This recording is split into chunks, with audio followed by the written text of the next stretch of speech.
16 Pekaseh di Kecamatan Ubud, Gianyar tidak mendapat aliran air yang merupakan kebutuhan utama selama 9 bulan. Para petani yang berjumlah 1.005 anggota kini kebingungan untuk memenuhi kebutuhan hidupnya.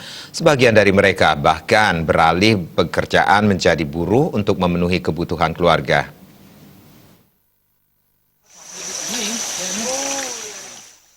16 Pekaseh dengan anggota Subak sebanyak 1.005 memiliki luas lahan garapan mencapai 450 hektar yang berada di 3 desa, diantaranya Desa Kedewatan, Desa Sayan, dan Singakerte.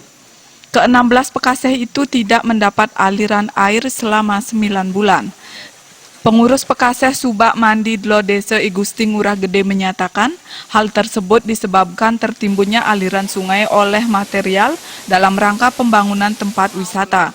Tertimbunnya aliran sungai menyebabkan sungai menjadi sangat dangkal dan bahkan tidak ada aliran air yang menjangkau sawah-sawah di sekitar Subak.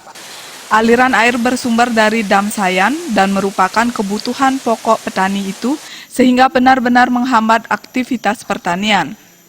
Aliran sungai juga tertimbun sampah bambu yang nantinya akan berdampak buruk terhadap aliran sungai. Terkait dengan salur irigasi, di mana sudah kami menyampaikan, melaporkan untuk mohon bantuan tentang perbaikan irigasi salur Dam Sayan, ternyata pada saat pelaksanaan memang dari dulunya sudah salur irigasi itu terhambat karena reruntuhan pepohonan.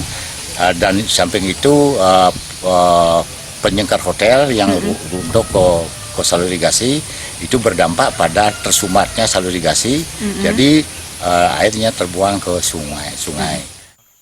Salah seorang petani Iketut Purno menuturkan dirinya merasa kesusahan semenjak tidak ada aliran air.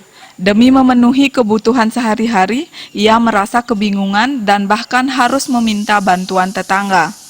Besar harapan kami, tolong pihak-pihak yang sebenarnya mengambil daripada proyek yang kemarin itu, usahakan di mana letak permasalahannya, seperti misalnya pihak hotel, runtuhnya itu ke irigasi, tolong itu diselesaikan.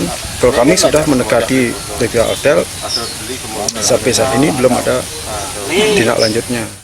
Pihaknya berharap kepada pihak terkait memberikan solusi atas permasalahan tersebut.